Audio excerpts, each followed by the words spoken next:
about changing locations and shit. Man, into this motherfucking bag. Stand on the way I made.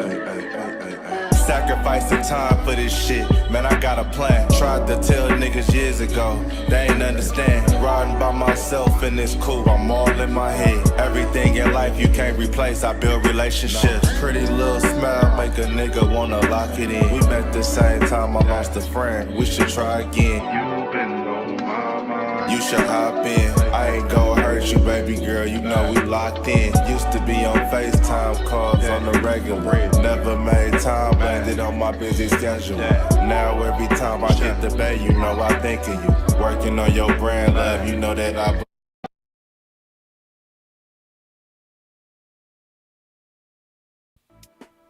What's good with y'all, man? It's your boy, Henny the Moore, reporting live from the liquor store, man. How's everybody doing today? And hey,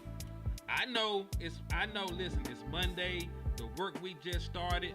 But man, listen, Mondays is wild, man. Mondays is hell, they hectic. You know, you probably got a big workload the moment that you step into the office. You know, so hey, if you want to take a little ski taste on your lunch break, man, like we finna do, then shit, ain't nothing wrong with that, man. But shout out to everybody out there in the liquor store. It is your boy, Henny the Moore, reporting live in the building. Hold on, my boy said turn the volume up a little bit. Hold on. Booyah, okay. So I turned it up a little bit. Let me know what it sounds like now, man. In the chat box, put a 1 if the volume is good. Put a 2 if we need to step our game up, man. So 1 in the chat box if the volume is Gucci. 2, we need to step our game up, man. But hey, we got a lot to discuss in the liquor store today, man. First and foremost, it looks like the smear campaign for Ceedee Lamb has finally started. You say I'm still low. I'm gonna turn up just a little bit more then. I got up on 55 for the input volume. So let's see if that worked out for us. All right. So yeah, so let's see. Let me know now, Kevin. You said it's still low. I have turned it up just a little bit more to see if it worked out. But yeah, man, it looked like the smear campaign for Ceedee Lamb is underway. They up here writing articles and stuff about my boy, about how it's complicated signing Ceedee Lamb, right? So they already got a narrative they trying to push right now. Then your entire offense is being disrespected. Remember, it is bad list season, and they got some horrible lists out there. And the one I'm gonna show y'all in a little bit is at the top of the list for it, man. Oh, you ain't heard it? Don't worry about it. I'm gonna give it to you. It's an article by Spagnolia. So Cowboy beat writer Spagnolia is carrying water right now. He's carrying water for the front office, painting a narrative by how it's not as easy as everybody trying to make it seem. And it's very easy to get a contract done. Don't get it twisted. So we'll talk about all that, man. We'll talk about the scenarios they trying to push, the agendas they're trying to push, this bad list. And we're going to have ourselves a good time in the liquor store, man. I got about an hour to give y'all. This is my lunch break. So, hey, tap in with your boy. We're going to get a little tipsy on our lunch breaks, man. So, hey, y'all know the usual rules and regulations, though, when you tap in with your independent Cowboys content creators. First and foremost, when y'all slide on here with me, the first thing I need y'all to do is to hit that like button, man. Hit that like button for your boy. It definitely helps out with the algorithm. So if you want this platform to grow, you want the channel to grow, you want us to be able to continue to prosper and do the things we've been doing, hit that like button, man. It goes a very long way in helping your independent content creators out. After that, after you hit that like button, please make sure that you spin the block and hit that share button. Because your mama, your granny, your auntie, somebody in your family done told you that sharing is caring. And I also told you that we practice manifestation inside the liquor store. We're trying to wheel the Dallas Cowboys to a 6th championship. So if you want the Dallas Cowboys to win title number 6 in 2024, I need you to share the content 6 times and to drop 6 emojis in the chat box. It could be 6 championship trophies, 6 shot glasses because we are in the liquor store, 6 whatever. If you want the Dallas Cowboys to win their 6th title in 2024, share the content 6 times and drop 6 emojis. And last but not least, man, I need y'all to slap the shit out of an Eagles fan, man. And hey, if you're able to find one, cause they done migrated back out here. They outside again, back eating shit, back talking crazy. All I need you to do is to find one, lay hands on them. And if you do that, I will be able to give you half off on all the merchandise inside the liquor store, man.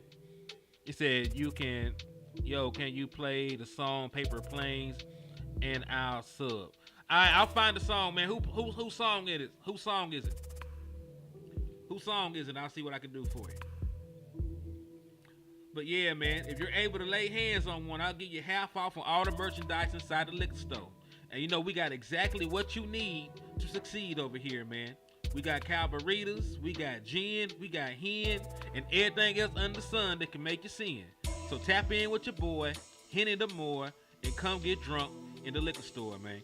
So, hey, I see everybody in the chat box. Let me give y'all a shout out before we jump into the content, man. Josh Edis, I see you. So Rough 69 in the building, man. What's up with you? Himothy in the building, so you know he legit, he a real one.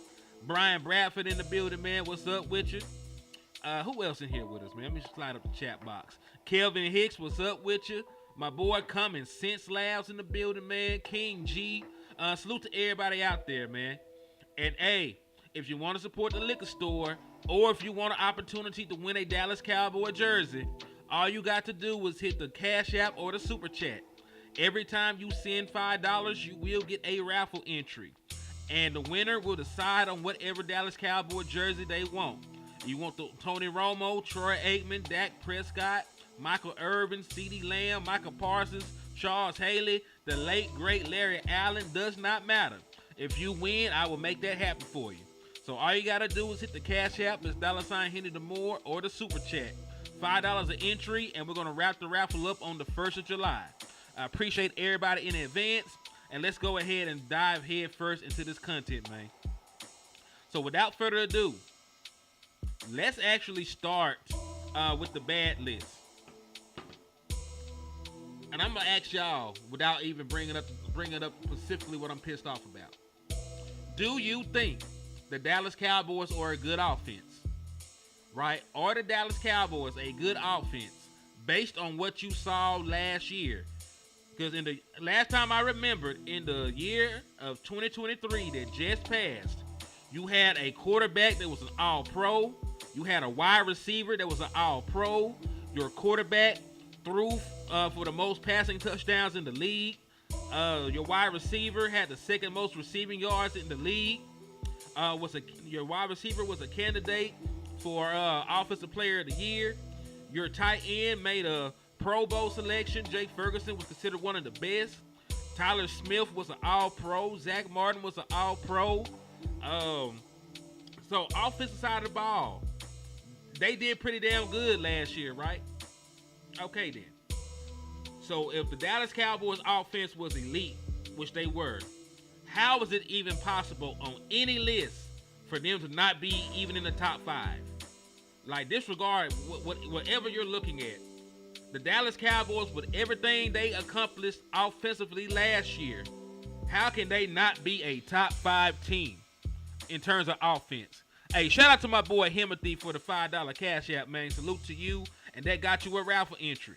If y'all want to be like Himothy and improve your odds of winning the Dallas Cowboy jersey that will be raffling off on the 1st, hit the Cash App or the Super Chat, man, and that get you a raffle entry.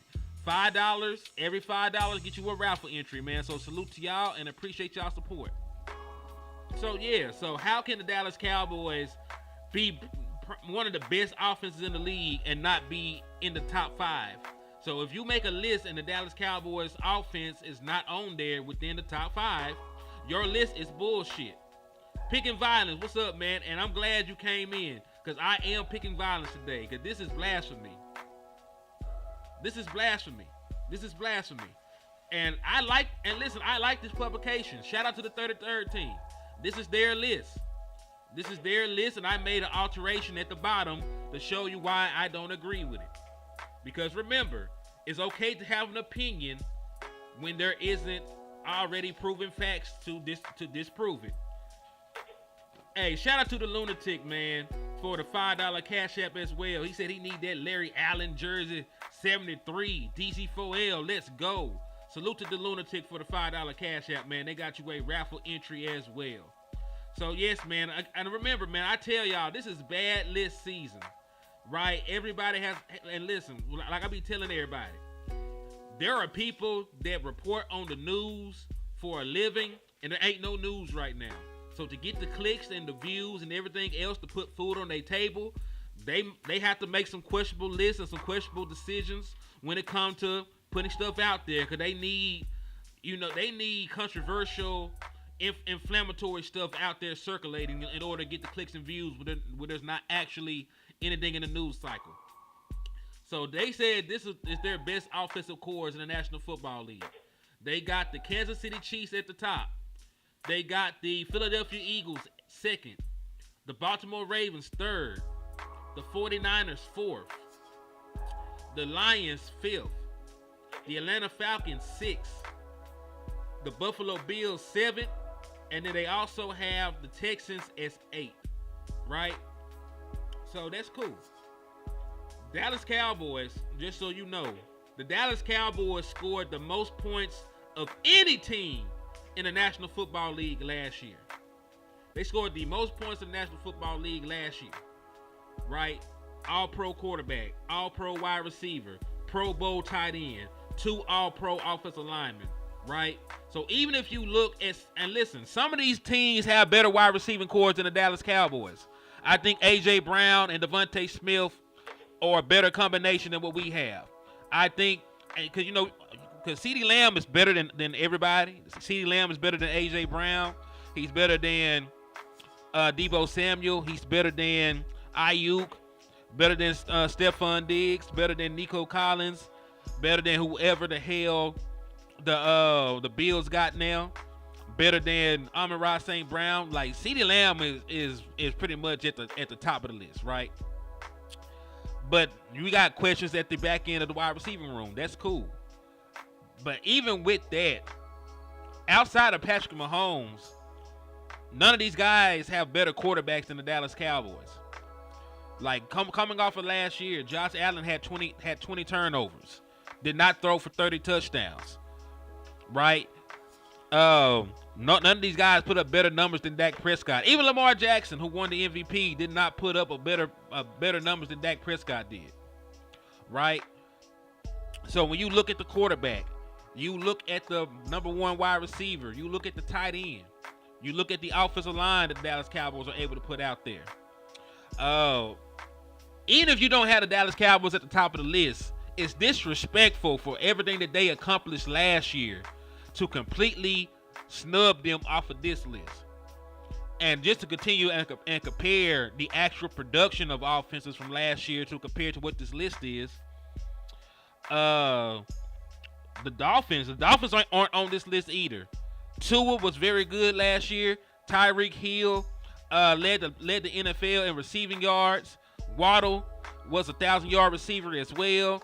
They have some of the most explosive running backs in the National Football League, and they are not on the list. So the 2 highest scoring offenses in the National Football League, the Dallas Cowboys and the Miami Dolphins, did not make this list, despite the fact that they have great offensive cores themselves. It's not like Dak Prescott is poo. Like, Dak Prescott was considered the second best quarterback in the regular season last year. All right, but even if you say that, say our running backs aren't that good. Even if you say our running backs aren't that good, right? Atlanta, like, that's still, listen, even if you take away the running back, even if you say the running back room is not up to par, you look at the entire offensive core. Like, your quarterback, your wide receiver, and your tight end along with your offensive line should be good enough to at least be in the top 8. Right? Listen, I'll give you that, because even a person that's high on what we're gonna do in the regular season this year, I'm not completely comfortable with our running back room, but our running back room is also not bad enough to keep me from putting our offense within the top 5, the top 4, the top 3, because we have the production. You have an MVP candidate, offensive player of the year candidate, a tight end that might end up being an all-pro this year, 2 offensive linemen that already made all-pro selections, and they're in an offense. They're not switching coordinators, so everybody is going to have a role already they're comfortable with. They're going to be coming in here rolling. Exactly, DP Johnson. And I understand that they're not looking at they looking at paper. Like, this is a paper stuff. They're on paper. They're looking at Lamar Jackson and his wide receiving core and adding Derrick Henry. So they like, oh man, they're gonna go crazy this year. So they got him at number 3. They're looking at, the Philadelphia Eagles having 2 good wide receivers, a young talented quarterback, a very good tight end, and adding Saquon Barkley. So they just jumped them up to number 2 on their list, right? Because I guess they just solely looking at personnel. But even with that, like, you're still projecting that. You haven't seen Derrick Henry in that offense. You haven't seen Saquon Barkley in that offense. You know what I'm saying? You haven't even seen Stephon Diggs. You go down to the Houston Texans. You haven't seen Stephon Diggs in that offense with C.J. Stroud to say what they're gonna do.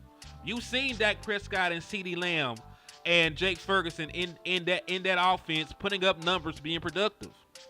So I put a little bit more weight on what I've seen than projection. Production always outweighs projection, in my humble opinion, right? Like, production always outweighs projection, in my humble opinion.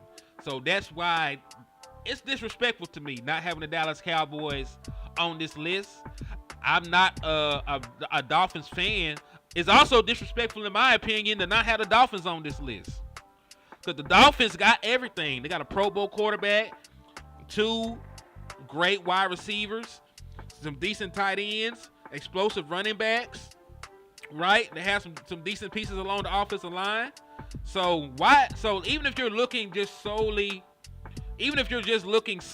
off of what they've done, just looking at their the skill position, they got that. They have that. They have that already. They have the production and the personnel. So why are the Dolphins not on here either? So in the chat box, I want to know, man. Just let me know how you feeling. Should the Dallas Cowboys and the Miami Dolphins have been included in the top 8 offenses? The 2 highest scoring offenses in the National Football League, the Dallas Cowboys and the Miami Dolphins. Should they have been included on this list? Just let me know in the chat box. Am I overreacting? Am I the one that's tripping, or are they snubbing 2 of the better offenses in the league for their personal preferences? Yeah, T-Jack agreed with me. Who else agrees with me? Should the Dallas Cowboys and the Miami Dolphins been included within this top 8? Because they were the two most explosive teams. In terms of offense, they scored the most points and did everything else. And that's another thing. The only thing the Atlanta Falcons did was add Kirk Cousins, who's coming off of a big injury. So, and I like Kirk Cousins. I think he's definitely an upgrade at the quarterback position for them. But come on now, man. How can the Atlanta Falcons be on this list above the Dallas Cowboys? And that's one that they don't even have like this gangster ass wide receiving core like that.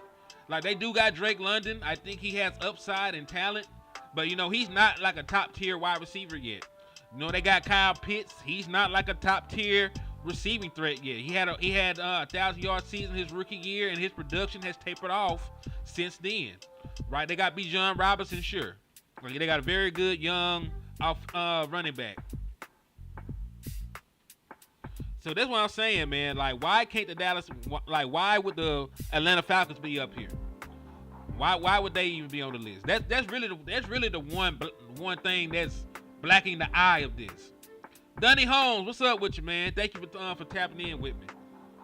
So listen, let's be fair. Because I do understand that our running back room is not all that. But would it not have been fair to have swapped out the Lions for the Dallas Cowboys? Not the Lions, but the Falcons for the Dallas Cowboys, or swapped out the Bills. Like, why are the Bills on this list? The Bills lost their best wide receiver. So why would the Bills without Stephon Diggs be on this list? That's another question for me. Why would they anoint the Bills? Like, their wide receiving core on paper is horrible. They're horrible. Horrible. Matter of fact, not only did they lose Stephon Diggs, they lost Gabriel Davis as well. So outside of their tight ends and a rookie Keon Coleman, and I like Keon. I thought he would have been a great complementary to Ceedee Lamb in Dallas. Like, don't get it twisted on that. But outside of a rookie wide receiver and some tight ends, and Josh Allen, he's up and down. Like, he's a good quarterback, but he turns the ball over all the damn time. Why would the Bills be on this list above the Dallas Cowboys and the Miami Dolphins? It don't make sense. It don't make sense. Yeah, I like Keon. But a rookie wide receiver got you in the top 10? Because you don't have anything else. You do not have anything else. So I'm just curious on that front. But yeah, so the Dallas Cowboys, in my opinion, were snubbed. The Miami Dolphins, in my opinion, was snubbed. And I definitely would not have had the Atlanta Falcons or the Buffalo Bills on this list. So if I had to make the list, and I'm not putting it in any particular order, I would put Kansas City up there. I would have Kansas City up there. I would have the Eagles up there, the Ravens up there, 49ers, I would have them up there. You know what? You know a team that might need to be up here over maybe the Texans? And y'all ain't gonna feel me on this really? Because I know that they had the rookie quarterback CJ Stroud, and I know they added Stephon Diggs. The Green Bay Packers, dog. The Green Bay Packers might need to be on this list over the Houston Texans. Jordan Love threw for the second most passing touchdowns in the National Football League. And they added Josh Jacobs this year, right? So they bringing back all those wide receivers they had that tore us up in the playoffs, right? They went blow for blow with the 49ers. They got real good weapons. They got a young up and coming quarterback, and they also added one of the better running backs in the National Football League. So yes, man, like I would definitely have went on, and I probably swap them out. Like I might sound crazy. I probably would swap out the Texans for the Green Bay Packers at this point. And this is not Cowboy related, but I want to know. I do want to know this though. Who are you taking right now in terms of quarterbacks? Do y'all think CJ Stroud or Jordan Love? Which one of those quarterbacks do you think is better right now? This ain't Cowboys related at all, but I am curious on what y'all feel about this. Y'all taking CJ Stroud or y'all taking Jordan Love? And that will help clear up the picture about who y'all believe should be on the list. Yeah, the Packers, man. Like, man, give the Packers some love. Not just because they beat us. But, yeah, Jordan Love. Like, really, like Jordan Love balled last year, man. All right, Stu Wood got Stroud. The original people says Love. T-Jack got Love. Cowboys by Nature says Jordan Love. Who else? Who else y'all got? Tim Feeney says Stroud. And listen, both are very good young quarterbacks. If you pick CJ Stroud, there's nothing wrong with that. If you pick Jordan Love, there's nothing wrong with that. I'm just curious about your personal opinion. Because neither one of them got a big sample size anyway, right? Ratio. Yeah. Hey, Wes, what's up with you, cuz? Thank you for tapping in, my boy. Hey, y'all make sure y'all support my cousin West Coast Cowboy in the building, man. Salute to my guy. Salute, salute, salute. So, yeah, man, like, both are young good quarterbacks come on their way up, man. But I definitely, my opinion, yeah, there's no wrong answer. I take Jordan Love, though, man. I just got on here, cuz. I just got on here when I went to lunch. So probably like another 30 minutes. Action said Stroud all day, every day. So yeah, probably like another 30 minutes, cuzzo.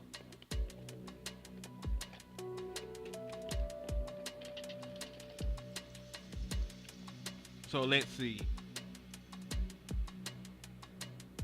Yeah, that's disrespectful though, man. Not having the Cowboys on this list. Highest scoring offense in the National Football League. The quarterback that led the league in passing touchdowns. 1,700-yard receiver, not having on the list. Pathetic. It's just pathetic, man. All right, I'm going to get off my soapbox real quick, man, because we all can agree this list was ass. This list was ass. It was ass. Straight up and down ass. But this is something I do want to show y'all about Ceedee Lamb, though. Speaking of the offense, speaking of skill position players, speaking of all-time greats, Ceedee Lamb has again found himself in rare company. Ceedee Lamb has done something only Reggie Wayne has done. He is the only first-round pick outside of Reggie Wayne since 1967 to increase his receptions, receiving yards, and receiving touchdowns in each of his first 3 seasons following his rookie debut. So what they're saying is Ceedee Lamb is the only wide receiver since the Hall of Famer Reggie Wayne to improve in yardage, receiving touchdowns, and receiving and receptions themselves every single year since he's been in the league.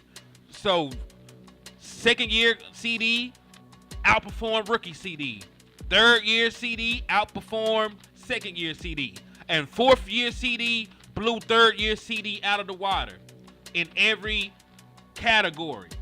That does not happen. Ceedee Lamb is pretty much one-on-one. Since you got to go that far back, to find anybody that's even comparable.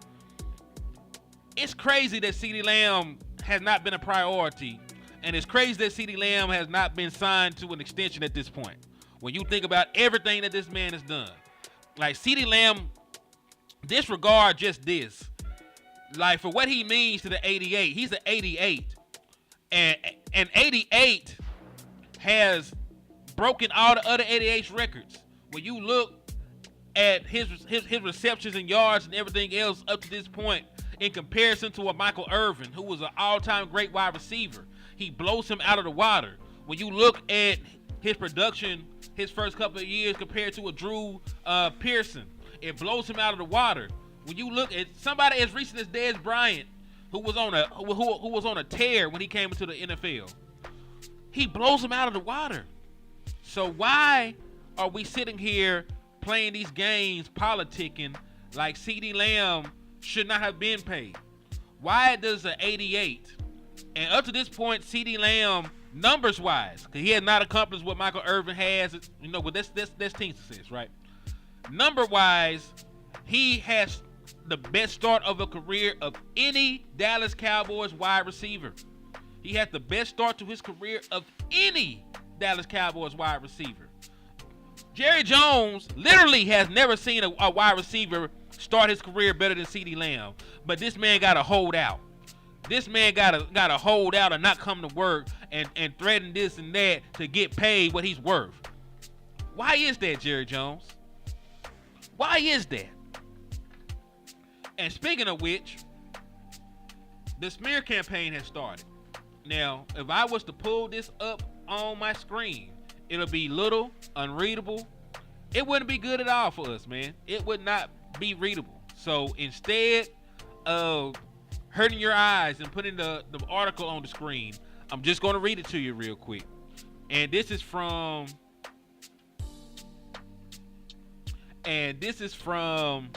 Spagnola. Mickey Spagnola, who was a DallasCowboys.com columnist. So he said, and now the offseason begins. The real offseason, if you know what I mean. What do off mean? Huh? They need to have some spell checkers for these folks before they put shit out like that. That's just egregious. That other than those still rehabbing from surgeries, injuries, or just can't sit still, off means nothing mandatory out here at the Star for 6 whole weeks. Strength and conditioning OTAs and minicamp in the books. Next up, July 23rd, California departure. By then, the Dallas Cowboys certainly hope Ceedee Lamb, just the NFL's leading receiver in 2023 with a franchise single-season record, 135 catches, and is totally engaged. If you've been paying attention, head coach Mike McCarthy proclaimed the absent CD from the mandatory minicamp has been engaged. Guests from afar, maybe some Zooming, maybe FaceTime, maybe with Dak in the backyard. Just not here, not in OTAs, not in the minicamp, right? Coco Nutty, what you said is nutty. Put some money up if you believe the Dallas Cowboys will come in third. Bet $100. I'm not even going to try to take a bunch of money from you. Bet $100 that the Dallas Cowboys come into third. Bet $100 the Dallas Cowboys come in third in the division. I'll take that bet all day if you're up to it. You said it, so you believe it. So put some money up. Let me know. All right. Dow do protest. CD is in the final year of his contract. No financial security beyond the guaranteed fifth-year option for the 2024 that the Cowboys picked up last year for a mere $17.99 million. So trying to gain negotiating leverage on a long-term contract, 4 to 5 years, presumably, which would include a signing bonus and enough guaranteed money to buy a small country, maybe medium-sized. Nothing the Cowboys didn't anticipate. Nothing this absence has them shaking in their boots. Now it's one thing to chance the Cowboys enforcing a CBA legislative fine of $100,000 for missing minicamp. That usually gets excused in the end. It's another thing for incurring fines for being a player under contract missing training camp days, sometimes often forgiven.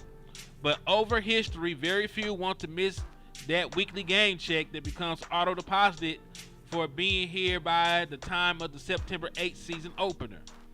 And for a simplified math, since players are paid 1/18 of their base salary per game, that would mean CD would chance forfeiting like right at $1 million a week. $1 million now, and that will get your attention. Now the Cowboys' incentive to get CD signed to a long-term deal is twofold. Look, no dispute, he is one of the most, if not the most talented receivers in the NFL. Everyone wants one of those guys, and for sure they are not easily replaced. And at this point, the Cowboys couldn't even come close to doing so currently constructed. Second, signing CD to a long-term deal, meaning able to prorate that huge signing bonus over the course of 4 to 5 years, give them the opportunity to significantly lower his 2024 salary cap charge, thus creating more cap space. But think about this. The Cowboys with 86 players on the 90-man allotted roster with 4 open spots and are under the NFL salary cap max for the top 51 salary raised players of $255.4 million, with an adjusted cap of $260 million with $10 to $12 million to spare. Not ideal enough space to fund an entire season, but still doable considering they already are absorbing Dak Prescott's $55.4 million cap, DeMarcus Lawrence $20.4 million, Ceedee Lamb $17.9, and Zach Martin $15.5, along with $21.37 million in dead money. So technically, but not ideal, the Cowboys could stand pat with CD charging the $17.99 million this year, and the option to retain his rights with a franchise tag next year being projected at $24.7 million. Again, not ideal. All right, so to sum up everything he's saying up to this point, he's not really talking about much, right? He's using a lot of words and fodder. So listen, none of this is ideal, but the Dallas Cowboys save money on the front end by extending Ceedee Lamb. Disregard everything. The only thing that actually matters is they owe him close to $18 million this year. If you were to give him a contract extension, you could possibly lower that cap hit substantially and then prorate the rest of the money the remainder of the seasons on that contract. So you could pay him a large portion of his guaranteed money this year as a signing bonus. You possibly could only be on the hook for like $8 million this year. Going against the cap, you were to give that Ceedee Lamb a contract extension, right? Some stuff we already knew. So let's keep going and see what the hell he's talking about. Why it's not? As far as I can tell, it's not that complicated. It still hasn't got to the part where it's complicated. Now, that was the main eye catcher in the top, right? Getting Ceedee signed is complicated. What has been complicated about anything he said up to this point? We've known all this. The Dallas Cowboys have known all this. But let's continue. Now the assumption out there is since Minnesota just re-signed their Pro Bowl wide receiver Justin Jefferson, who was in the same fifth-year option boat as Ceedee, to a 4-year, $140 million deal, the $35 million average tops for a non-quarterback in the NFL, along with $110 million guaranteed and $36.9 million signing bonus already in his pocket, that Ceedee's market price is set. Next in the wide receiver line is the $32 million extension average Philly signed A.J. Brown, and along with the $30 million average Detroit's Amon-Ra St. Brown and Miami's Tyreek Hill. So practically speaking, whatever the structure of Ceedee Lamb becomes, we're looking at $35 million average for starters. As you should, right? You should. But that's an average. Using Jefferson for clarity's sake, his first year cap hit is just $8.5 million. But his non-guaranteed $228 cap hit, which would be $47.3, which the Vikings could get out of for just $7.3 million dead money. So here we go. And don't jump into that crowd saying, okay, Jerry signed the guy. We are. Quit playing with me. First, only Ceedee and agent Tory Dandy know what they're asking for. Or put it this way, expecting. The last thing they want to do is underact, right? Might be saying, well, if Jefferson got $35 million average, we want 40. Ask for and selling is two different things. So maybe they are waiting for the Cowboys to make the first move, but the Cowboys certainly aren't going to do that, not yet. Can't remember back in the early 90s when the Cowboys were negotiating contracts, blase. I said, why not? And his answer, every time I pick up the phone, I'm spending money. Meaning if he is making an offer, now the other side likely saying, okay, we got at least that, and now we want this. Okay, so pretty much, I don't think I have to finish this. It's not that complicated. Okay, I don't have to read the rest of this. I can put my face back on the screen. Because he said a whole bunch of nothing. Really, he said a whole bunch of nothing. We understand it takes two to tango. We understand that there's bartering in contract negotiations. We understand all of that. But you know who else understands that? The Dallas Cowboys. He said, do I play Madden? I do, but I currently do not have Madden. I currently don't have Madden at this point in time, but I do play Madden.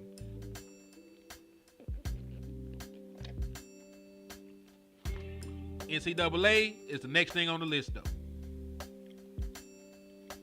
But yeah, man. So everybody understands that there's bartering, there's posturing, there's all that.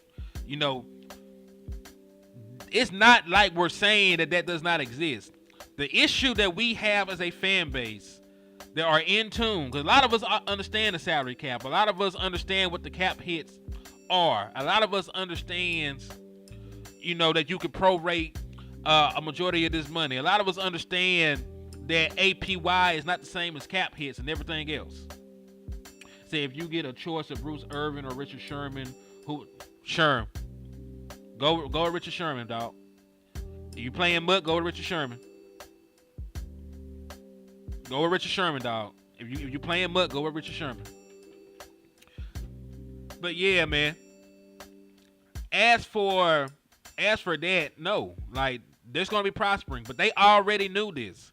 They already have cap statisticians, they have experts, they have people that monitor the market and can project what a fair, reasonable contract would have been for Ceedee Lamb before Justin Jefferson ever signed a contract. So let me ask y'all this. Why would the Minnesota Vikings, yeah, Sherman's a monster in mud, bro. Like, swear that you can't throw against that man in mud. But yeah, man, like, why would, like, they use Justin Jefferson as an example, right? Why did the Minnesota Vikings come up with a number and figure that was fair to Justin Jefferson, right? Using the information available to them. Like, why were they able to do that? but the Dallas Cowboys were not able to do that for Ceedee Lamb. Why were they able to be the ones to reset the market without waiting on their hands, right? Without sitting on their hands and waiting and praying and doing all this? Why were they the ones that were proactive and were able to get that done, but the Dallas Cowboys act like they have no clue? Like, they had to haggle with Justin Jefferson's representation. They had to do some bartering, right? They had to find mutual ground. Like, that, none of the stuff he's talking about is alien to contract negotiations. That is standard practice. That is the norm. So why is he hyping up contract negotiations? Like this is Jerry Jones' 1,000th contract he negotiated with a player. Like, nothing has changed. You've already had to do this with Michael Irvin before. You've had to do this with Amari Cooper before. You've had to do this with Dez Bryant before. So why are they acting like this blindsided the Dallas Cowboys? Why are they acting like they're out of their element? Why are they acting like it's so hard? Why are they acting like it's so hard to just check the boxes? Okay, so this is the market.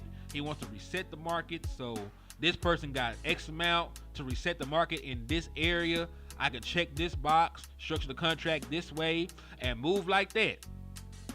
It's really simple, right? You know this man wants a market-setting contract.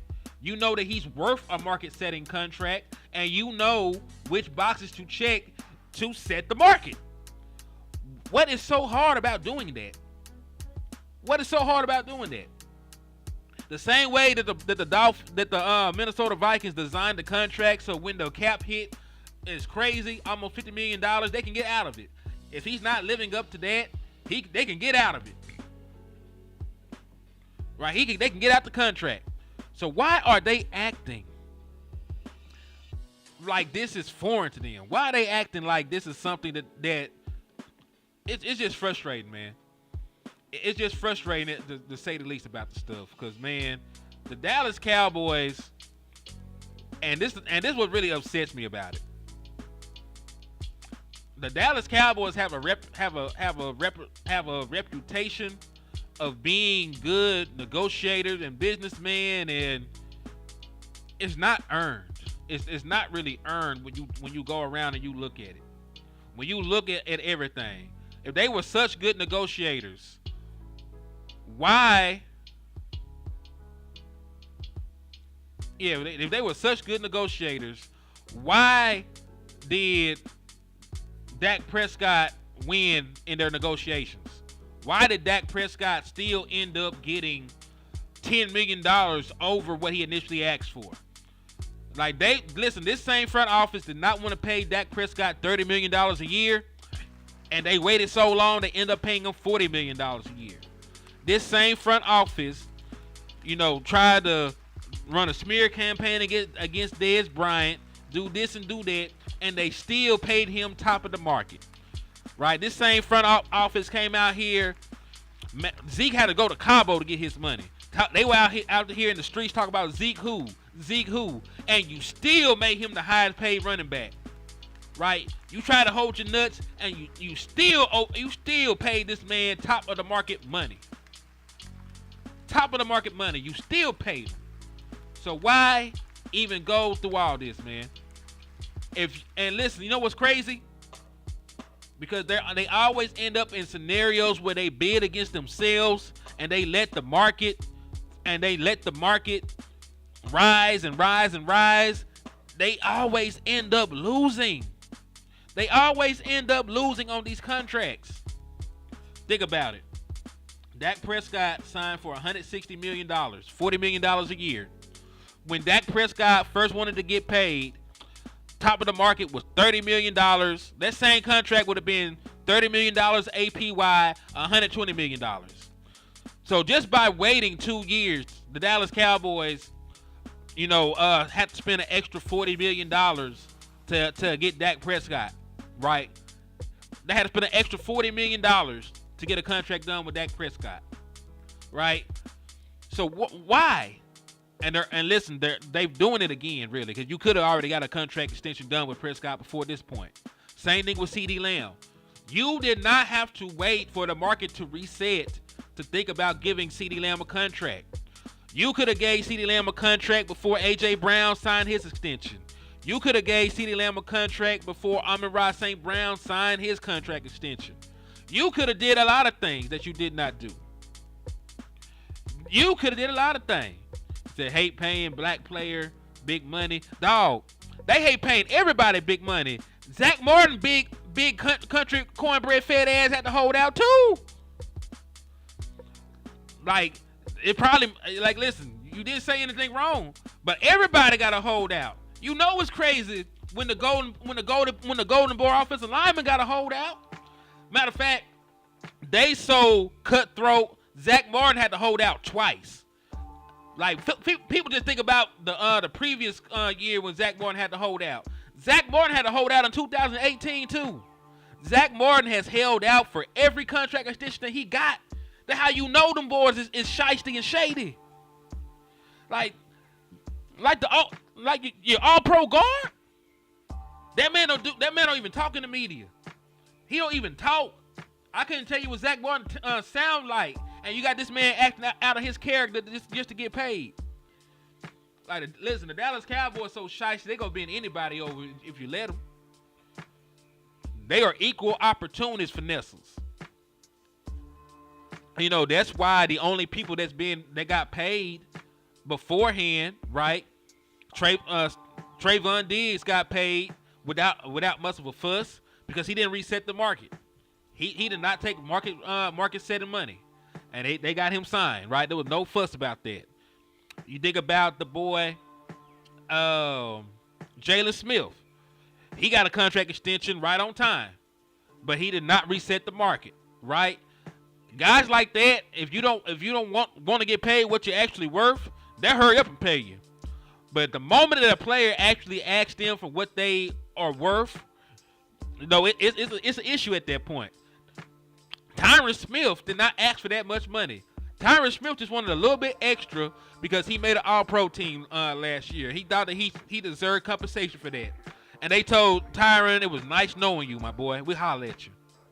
That man had to go sign with the damn Jets to get a contract. And when you break down the incentive-based ass contract that the Jets gave him, dog, it was no kind of money. He would have signed the same exact contract here. Dallas Cowboys did not want to do it. Dallas Cowboys got, yeah, man. So it's not only that. Stop writing articles, making it seem like standard contract negotiations are complicated. The Jerry Jones has played these games, signing players, talking to agents since the damn 80s. Like, he took over the team in like 89, 88, some shit like that. I forget when he bought the team. He has been negotiating contracts with players and agents since the damn 80s. He knows how to get things done. He knows how to handle these things. Like, let's keep it 1,000, man. Let's keep it 1,000. If Jerry Jones wanted to get these people paid, they would have been paid already. The issue is they don't want to do it. They want to try to cut corners. They want to try and pay below market value. And the tactics that they go about in trying to reach that goal always blows up in their damn face. And that is what this is discouraging to me about it. Now, do I think Ceedee Lamb eventually gets a contract extension? Of course. He's Ceedee freaking Lamb. He's Ceedee Lamb. He's going to get a contract extension. But the longer they wait, the more it's going to cost them. Because let me ask y'all a question. Is the wide receiver market finna stop anytime soon?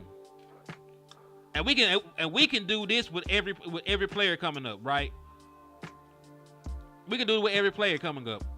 Is the wide receiver market finna go down anytime soon? No. Matter of fact, Jamar Chase might jump Ceedee Lamb if they wait too long and get a contract extension. Right? So the market, it might not, by the time Ceedee Lamb signs a contract, it might not be $35 million. Who to say that Jamar Chase won't get 37, 38? What if Jamar Chase gets $40 million?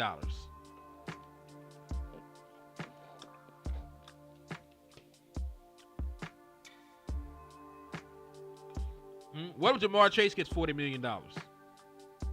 Is Ceedee Lamb going to accept $34 million at that point? $33 million at that point? No. Honestly, he shouldn't accept it right now. He shouldn't accept it right now, honestly. Right? So, quarterback position. Is the quarterback position finna get any cheaper anytime soon?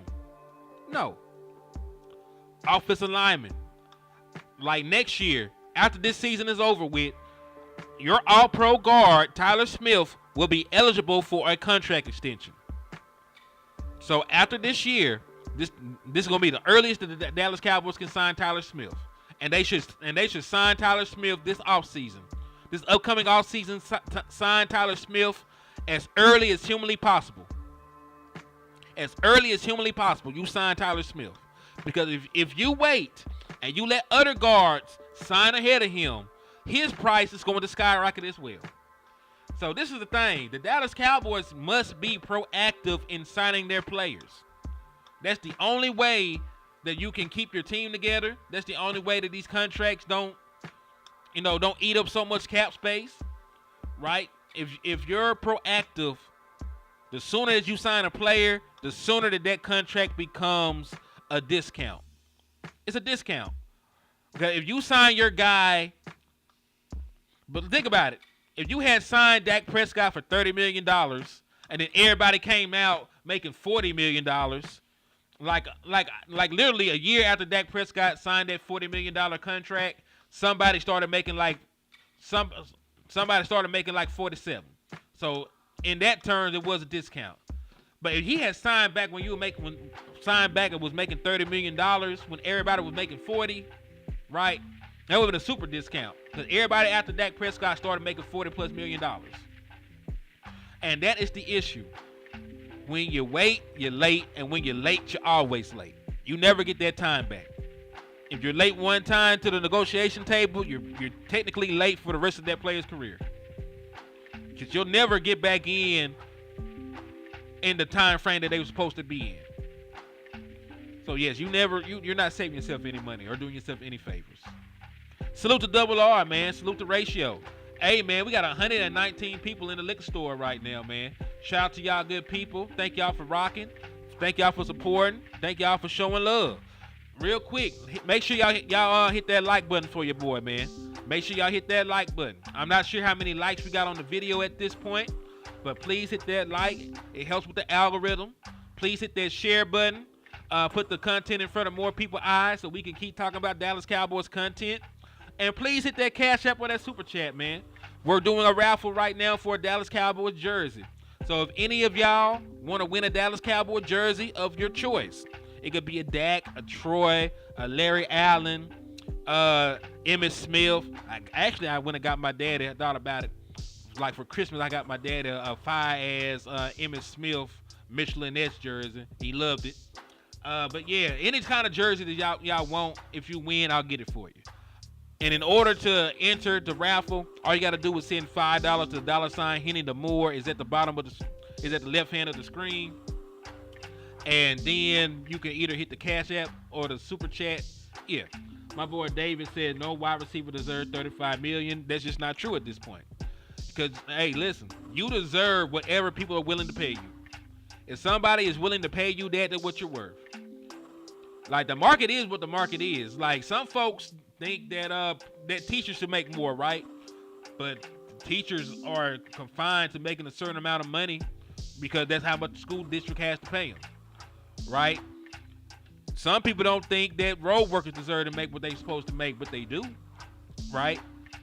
Whatever field and market you in dictates what you make. If you want to make a lot of money, go to the NFL, go to the NBA, play sports, or, become a doctor, get into the medical field. But, yeah, like, the market is what the market is, man. We can't help that. The market's going to continue to grow. And the NFL is printing money at this point. They got all kind of streaming deals, TV deals, merchandise deals. Like, they're going to keep printing money. So the more money that the NFL makes, the more money they can give out to the players and the different teams and continue to pay them more money.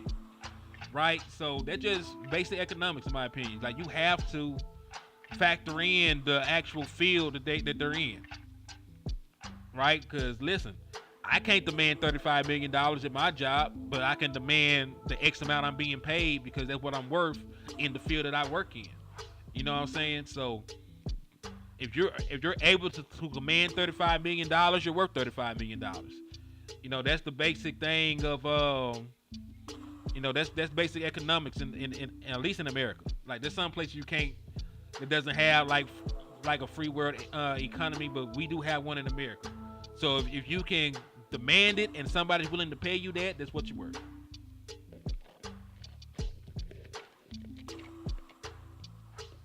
I understand the thought process, but man, NFL makes entirely too much money. Because you gotta think about it. There's billionaires will pay millionaires, and then the millionaires have thousandaires, like high-end attorneys, high-end lawyers, and everything else that they pay. Agents make good money. So it all trickles downstream, right? Big money at the top, trickling down, and that money for them trickle downs, and that's pretty much the way of the world. It's just the way of the world, man. But we're gonna do Q&A for a little bit before we get out of here, man. We got about 15 minutes. We got about 15 minutes of Q&A to get in, and then we'll be jumping off of here. So if you got some questions that you want to ask Henny the More, I will gladly answer them for you. So go ahead in the chat box, put some questions. It can be about the upcoming season against particular matchups. It can be about, it can be about personnel, training camp. It does not matter. Please let me know any questions that you have in the chat box and we can rock out. Says sick of the Jones, billionaire cheapskates. We like our guys. And listen, that is also a lie. They swear up and down that they like their guys, and then they never pay their guys. Like Byron Jones was a first round draft pick that they let walk, right? Like, they say they like their guy, they did not pay him. They say they like their guy. They drafted Ceedee Lamb. They pretty much strong on him into wearing 88, and now they're having issues deciding on paying him. Dak Prescott is their guy. They drafted Dak Prescott. Did not want to pay him. Franchise tagged him, right? Franchise tagged him. So they say that they like their guys. Do their actions say that they like their guys? Their actions say they like their cheaper guys. And as long as their cheaper guys stay cheap, they love them. The moment that they outperform their contracts, and the moment that they want proper market value for the production that they've given out, then that's the issue. Well, David, that works tenfold. A quarterback also needs wide receivers and an offensive line to protect them, right? So yes, a wide receiver needs a quarterback, but a quarterback needs a wide receiver. It's a symbiotic relationship. Just like there's a symbiotic relationship between the quarterback and the offensive line. Like the offensive line, like if your quarterback is holding on to the ball too long, you look bad because you're giving up sacks. If your offensive line is bad and you're not able to get the ball to the wide receiver, then it is what it is.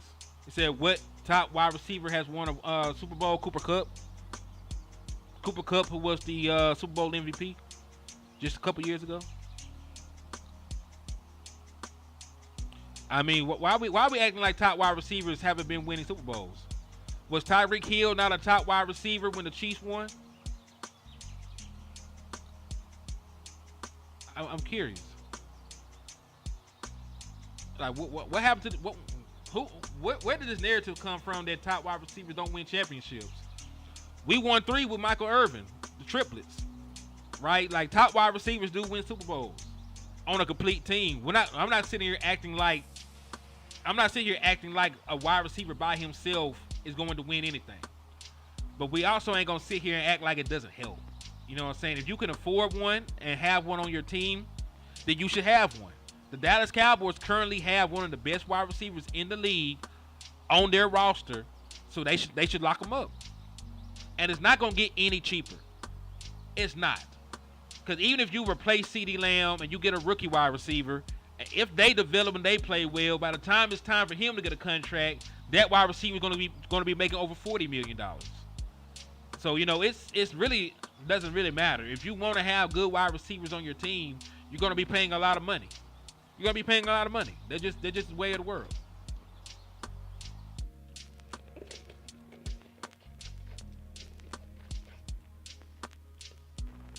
Is Kupp the only top wide receiver that with his team after his first contract? I don't know. That's a good question. I think Amon-Ra St. Brown. Amon-Ra St. Brown is an all-pro. He's still with the Lions. Who else? We already said Cooper Kupp, so that's 2.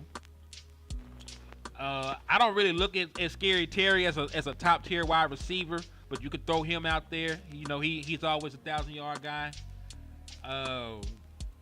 Who else? We all know that Tyreek. Well, technically, this is Tyreek Hill's second contract.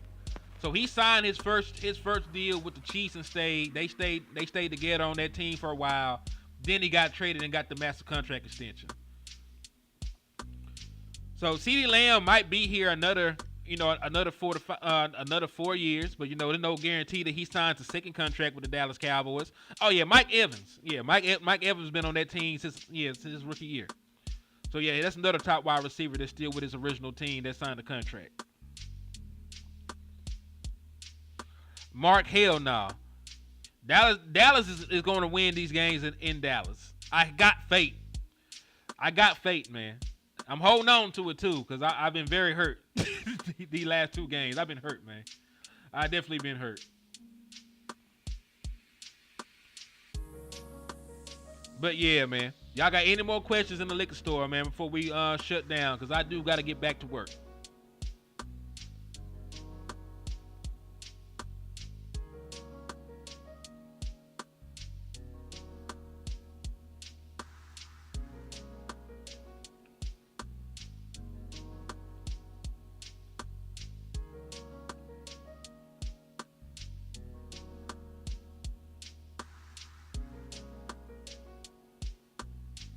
So rank in order from importance: quarterback, offensive line, and wide receiver.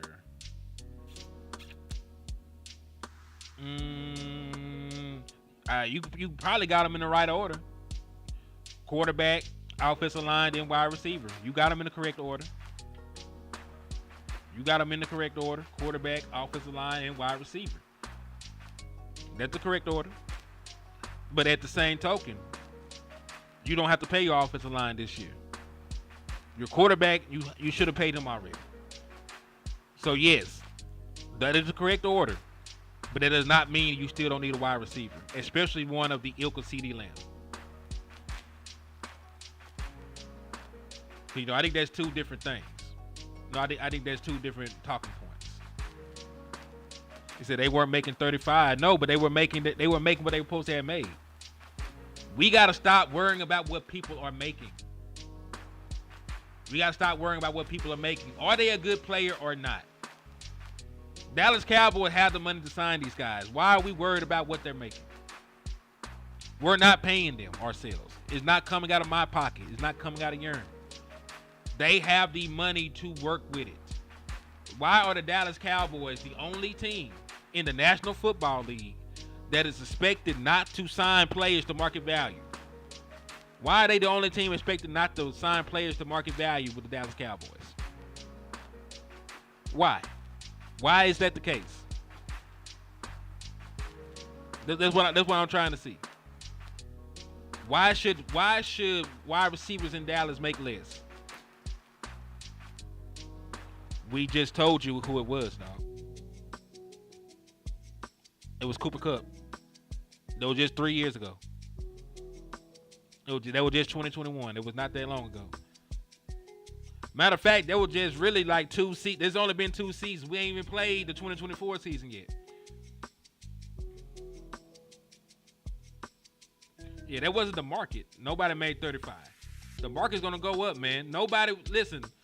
It used to be, wide receiver money used to be $20 million, and now it's not. It goes up every year. It will continue to go up. you're going to really be upset when the wide receiver market is in the 40s. That's all I got to say to that. You're going to be mad as hell when the wide receiver market is in the 40s. All right, y'all, but hey, it's been an hour and 5 minutes. I got to get back to lunch. I got to go, man. It's been fun. I always appreciate y'all for interacting in the chat box. Whether we agree or not, it's always good to have a healthy, fun conversation about football. But I will be back tonight. Me and Landlord from Alabama, 6:30 p.m. Central Standard Time. Tap in. Thank y'all for the love and support. And your boy is out.